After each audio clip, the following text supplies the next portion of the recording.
Sure, if everything was black, this black vest would be good camo, but it's not, and so it's not going to be black much longer, guys. Got the Krylon, giving it a little rattle here, and then we're going to mist it.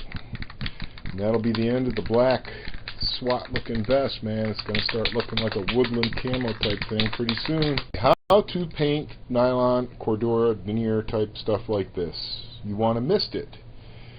Nice, light, even strokes. Okay, I'm going to try and capture this with the camera so you can see my technique.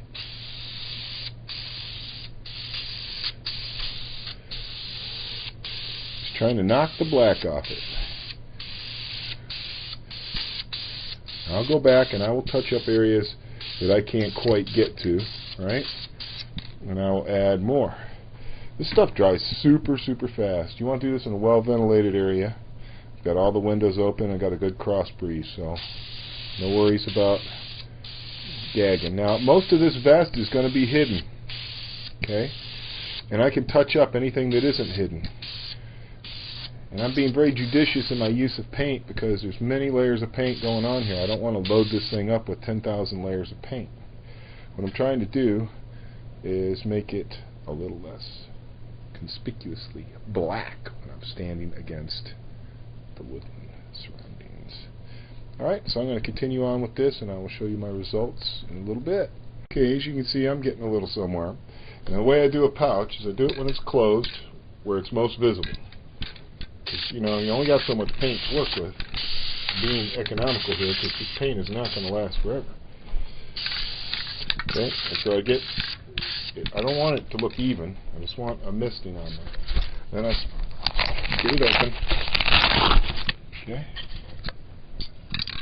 And I like to overlap everything on here, so my overspray goes on to something else. So I'm not even wasting my overspray. It just keeps going on to different things. And then I flip it over and I look if there's any areas that you might see from the edges, just like this, bottom, side. Okay. I'm not worried about any little paint marks that get on it. I really don't care. Okay. It's alright.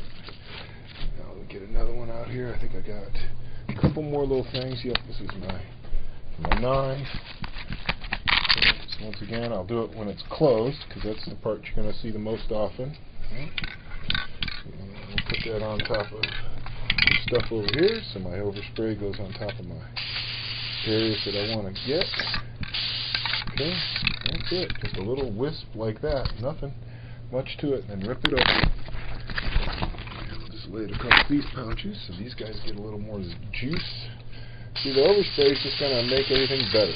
Just to pile everything up.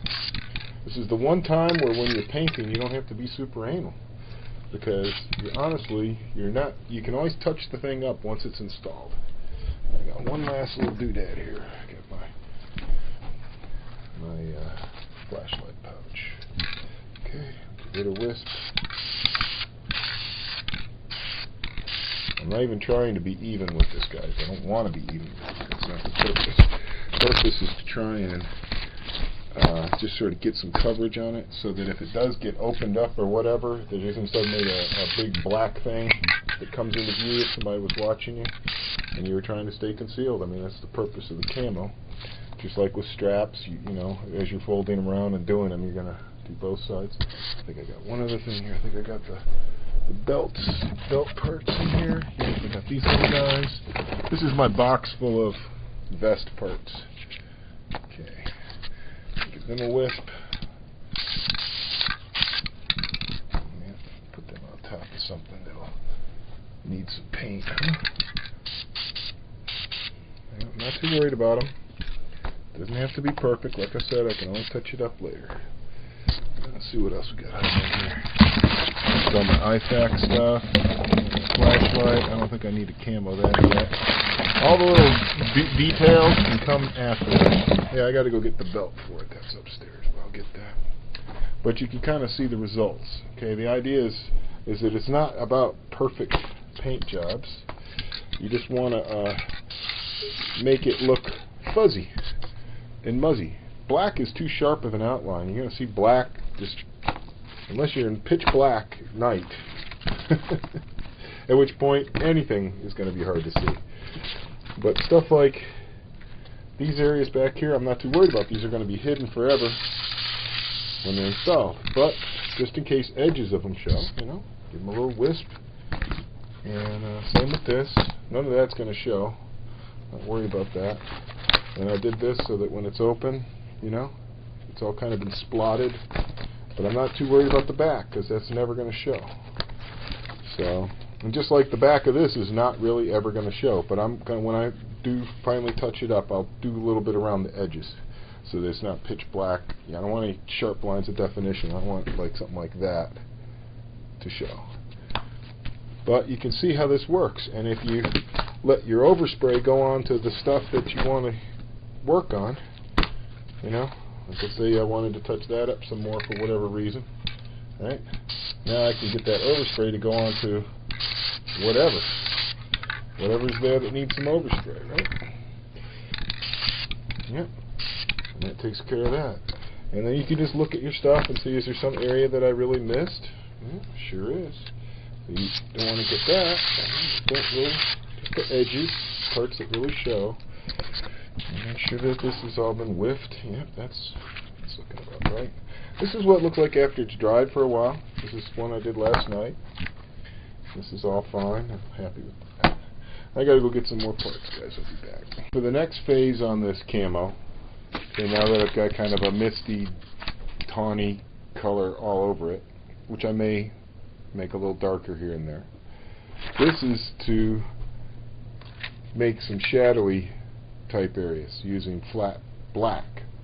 And I'm going to make some more shapes like this. This is just one shape. But this is vellum, so it holds up pretty good. Do a little bit of spray paint. And what I'm going to do is just hold it slightly above it and spray it to leave a little shadowy edge pattern here and there. I'm going to make some different shapes. And some of them will be rounder, some will be a little more inlet, jagged, and whatnot. So that's the next phase. I'll show you how that looks. Alright, so now this is nothing more than sand and black at this point. Okay, and you can see it's kind of got a more broken up look, and you can imagine standing in shadows or laying on the ground or whatever, you would fade in a lot better than if this was just a black deal. Now I've only done the vest at this point because most of the vest is going to get covered, so this is a great test before I fine-tune the process and all that. And you can see I got some different shapes in there. Got some curvy shapes, I got some little ragged shapes. So not a bad start. Guys, I just did a little painting work. I thought I'd show you. Let's show you the straps that came out. Going for an ATACS FG kind of color blend. Obviously I'm not going to be able to reproduce ATACS FG perfectly because it's got a lot of detail to it.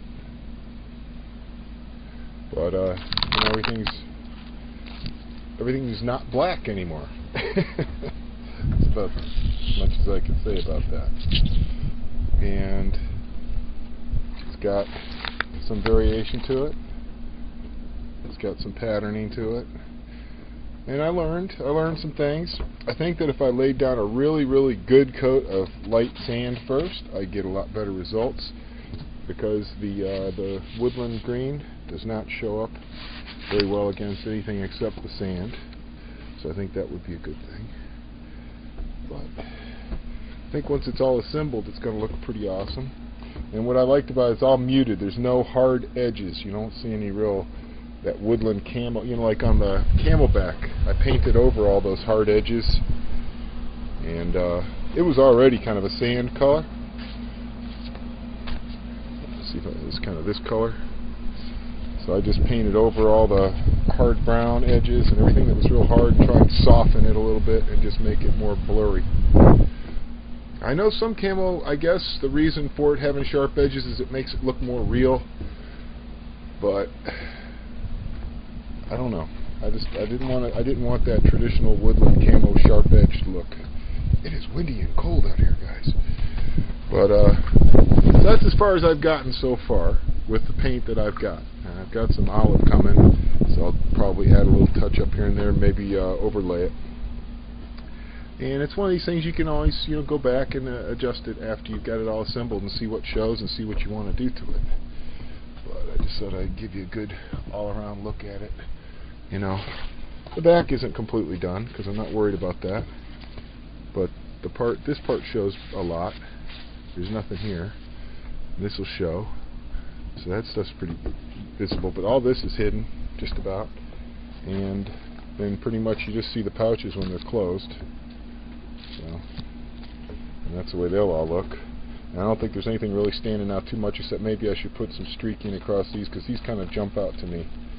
These jump out a little bit, so I might put some black across them to give them some shadowing. And the camo back is pretty much as I want to do to it.